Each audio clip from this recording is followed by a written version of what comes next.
Üdvözöllek a csatornán!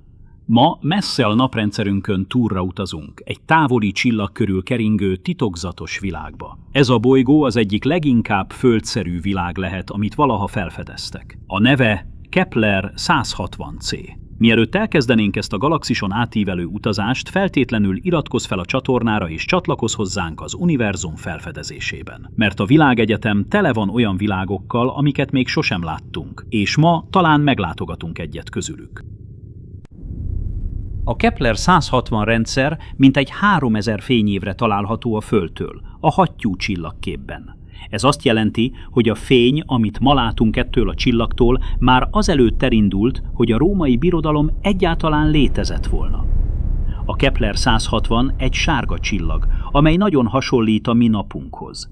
E távoli csillag körül keringve a tudósok egy olyan bolygót fedeztek fel, amely alkalmas lehet az élet fenntartására. Ez a világ Kepler 160c néven ismert. A bolygót a Kepler űrtávcső adatai alapján fedezték fel. Ezt a nagy teljesítményű űrobszervatóriumot arra tervezték, hogy távoli csillagok körül keringő bolygókat keressen. A tudósok akkor észlelik ezeket a bolygókat, amikor elhaladnak a csillaguk előtt, némileg elhalványítva annak fényét. A fényerőnek ez az apró csökkenése egy rejtett világ jelenlétét fedi fel. 2020-ban a csillagászok újra megvizsgálták a régi Kepler adatokat, és egy olyan bolygó nyomaira bukkantak, amely mindvégig ott rejtőzött. A Kepler 160c mérete nagyjából másfélszerese a Földének. Csillagától hasonló mennyiségű energiát kap, mint a Föld a Naptól. Ezzel a bolygó az úgynevezett lakható övezetbe kerül. Ez az a térség egy csillag körül, ahol létezhet folyékony víz. Ahol pedig van folyékony víz, ott az élet is jelen lehet.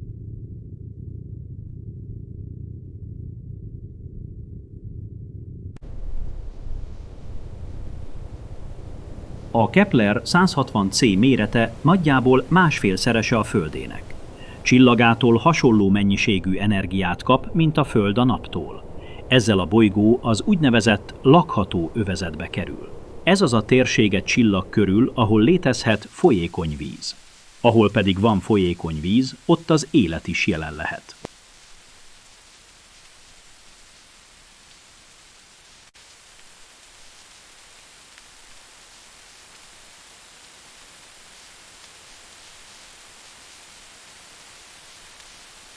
De ez a világ sokkal veszélyesebb lehet, mint ami ennek elsőre tűnik.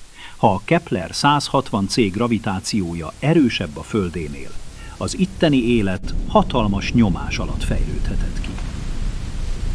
A bolygó élőlényei hihetetlenül tömör testfelépítésűek, izmosak és erősek lehetnek. Hatalmas ragadozók kószálhatnak az erdőkben és a partvidékeken. Testük alacsonyan a talajhoz közel helyezkedik el. Vastag végtagok és nehéz csontok támasztják alá őket, hogy ellenálljanak a zúzó erejű gravitációnak. Minden egyes mozdulat óriási erőt igényelne, és az évmilliók során az evolúció a földi élővilágnál sokkal erősebb állatokat hozhatott létre. Egy emberi felfedező számára az ilyen lények rendkívül veszélyesek lennének. Még egy közepes méretű ragadozó is az embert messze meghaladó erővel rendelkezhetne. Valójában már maga az erős gravitáció is rendkívül nehézzé tenné az emberek számára a túlélést ezen a bolygón. A gyaloglás kimerítő lenne, a futás pedig szinte lehetetlen. A testünket egyszerűen nem ilyen körülményekre tervezték. Az evolúció azonban mindig utat tör magának. És ha az életnek elég ideje volt itt kifejlődni, valami még különlegesebb is létezhet. Intelligens élet. Egy civilizáció, amely nagy gravitáció alatt fejlődött ki. Egy faj, amely erősebb, tömörödöttebb, és talán technológiailag sokkal fejlettebb az emberiségnél. Végül is a csillag és bolygói milliárd évekkel idősebbek lehetnek a saját naprendszerünknél. Ha az intelligencia ott jóval a földi előtt megjelent, technológiájuk évezredekkel vagy akár évmilliókkal is megelőzheti a miénket. és valahol ezen a távoli világon talán már ők is a csillagokat kémlelik.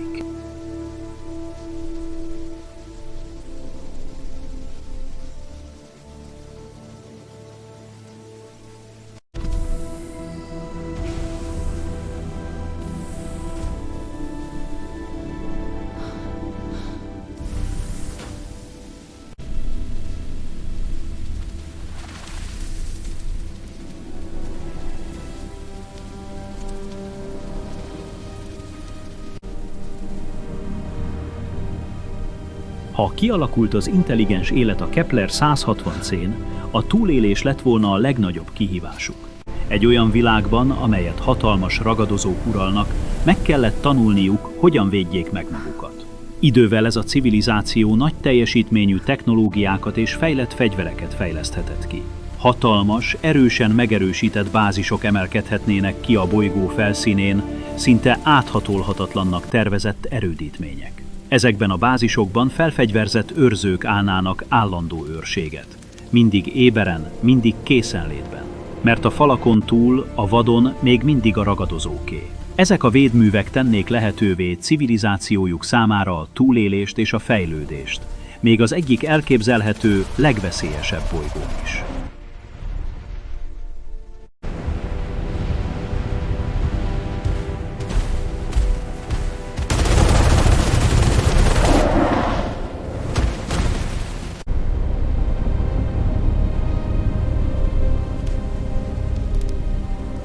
Mi van, ha létezik intelligens élet a Kepler 160c-n? A túléléshez mindenképpen alkalmazkodásra lett volna szükség. Egy olyan világban, amelyet hatalmas ragadozók és elsöprő gravitáció ural, az intelligencia válhatott a végső védelmi eszközzé. Évezredek, esetleg évmilliók alatt egy fejlett civilizáció megtanulhatta volna, hogyan védje meg magát. Hatalmas, megerősített bázisok emelkedhetnének ki a bolygó felszínéből. Elképesztően erős anyagokból épült városok, amelyeket úgy terveztek, hogy ellenálljanak a bolygó óriási gravitációjának és a ragadozók állandó fenyegetésének. Tornyosuló védőfalak, energiapajzsok és fejlett fegyverek, amelyek képesek biztonságos távolságban tartani e világ óriás vadászait. Fegyveres őrök járőrözhetnének e városok külső peremén, folyamatosan figyelve a falakon túli vadont. Mert a biztonsági zónáikon kívül a bolygó továbbra is a ragadozóké maradna. A bázisaikon belül azonban egy magasan fejlett civilizáció virágozhatna. Egy társadalom, amelyet az egyik legveszélyesebb elképzelhető világ formált.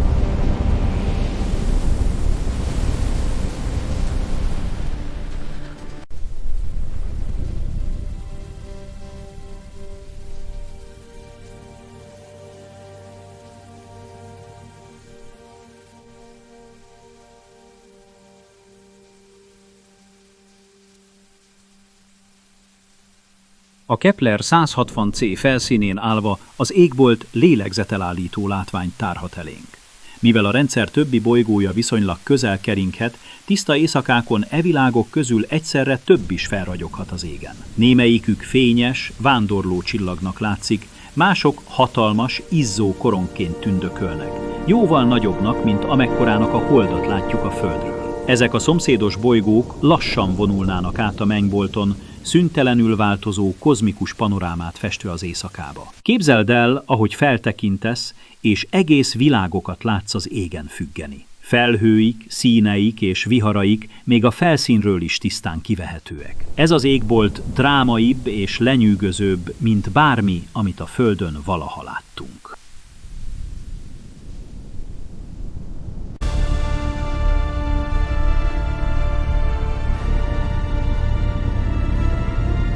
Ennek a távoli világnak az elérése azonban óriási kihívás elé állítana minket. A 3000 fényévnyi távolság miatt még a leggyorsabb űrhajóinknak is évmilliókat telne az út. A jövő technológiái azonban mindezt megváltoztathatják. Térhajtóművek, antianyagmotorok, vagy hatalmas csillagközi generációs hajók. Egy nap az emberiség valóban eljuthat a csillagokig, és az olyan világok, mint a Kepler 160c többé nem csupán álmok lesznek.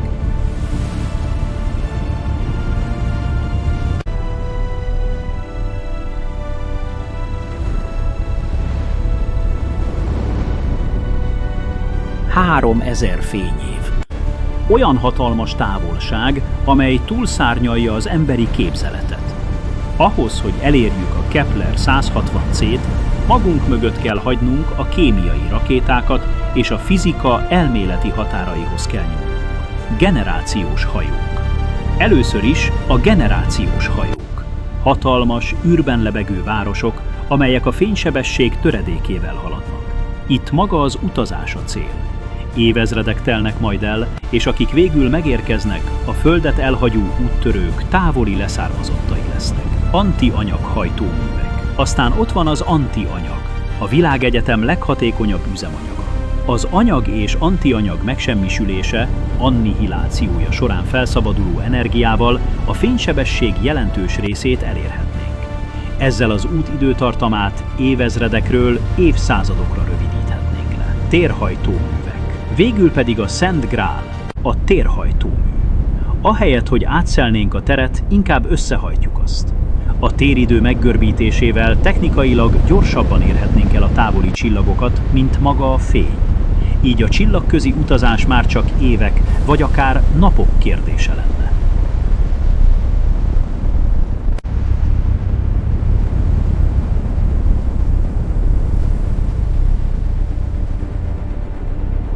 A lényeg, ne tévedjünk. Ez nem puszta fantázia, vagy valami távoli álomvilág. Olyan meghajtási rendszereket vizsgálunk, amelyek a matematika és a fizika szigorú törvényein alapulnak. A bizonyíték. Papíron a képletek már működnek. Einstein mezőegyenleteitől az Alcubierre metrikáig a csillagközi utazás tervrajzai már készülnek. A kérdés nem az, hogy a fizika törvényei lehetővé teszik-e, hiszen megengedik. A valódi kérdés az, hogy a mérnöki tudományunk mikor éri végre utol a számításainkat.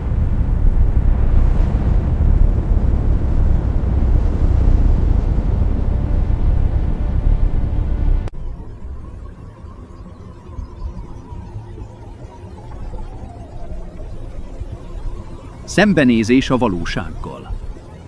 Amíg el nem jön a nap, amikor végre elérjük ezeket a távoli partokat, mindaz, amit elképzelünk, csupán földhöz ragadt jóslat marad. A hatalmas távolságok miatt látomásaink legfeljebb megalapozott találgatások. A lehetőségek. A Kepler 160c lehet csupán egy kopár, néma pusztaság, de lehet smaragdzöld esőerdők világa is, amely lélegzik a növényi élettől, ám hiány van az állatoknak vagy az értelemnek. Vagy talán csillogó, futurisztikus városok mozaikja, amely a miénket messze meghaladó intelligenciától nyüzsög. Kérdés az, hogy a mérnöki tudományunk mikor éri végre utol a számításainkat. Még nem tudjuk. Egyelőre még nem. De az emberi kíváncsiság megállíthatatlan erő. Csupán idő kérdése, hogy a kozmikus tükörben nézve végre megtudjuk az igazságot. Valóban egyedül vagyunk, vagy egy sokkal nagyobb történet részesei?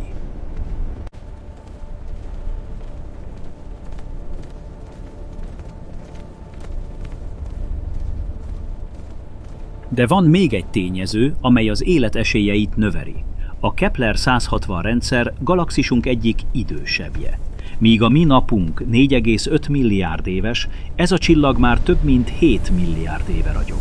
Ez 3 milliárd évnyi előnyt jelent. Képzeld el, mit érhetett el egy civilizáció ennyi többletidővel az evolúciója során. Amikor a Föld még csak egy kaotikus, élettelen szikla volt, a Kepler 160c-n vagy testvérbolygóin már hatalmas birodalmak virágozhattak.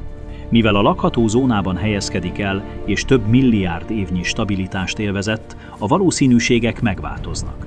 Lehet, hogy nem csupán életet keresünk, hanem kozmikus őseinket.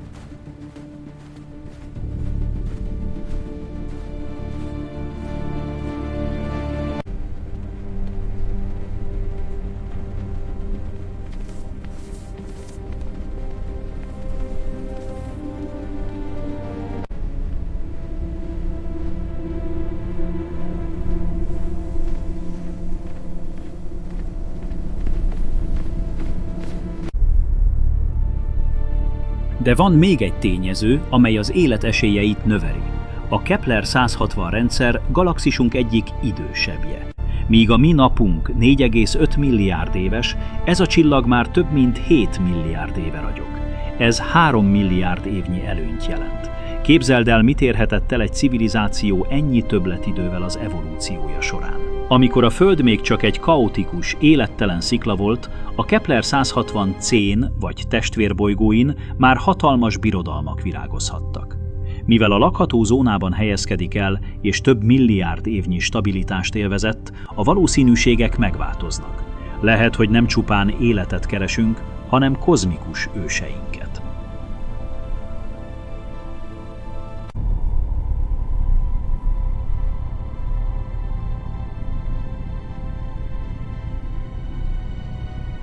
A csillagok hívnak minket, de amíg el nem érjük őket, a leghatékonyabb eszközünk a képzeletünk marad. Te milyennek képzeled a Kepler 160c-t? Egy néma vadonnak, vagy a fény és az élet vibráló világának? Írd meg nekünk kommentben.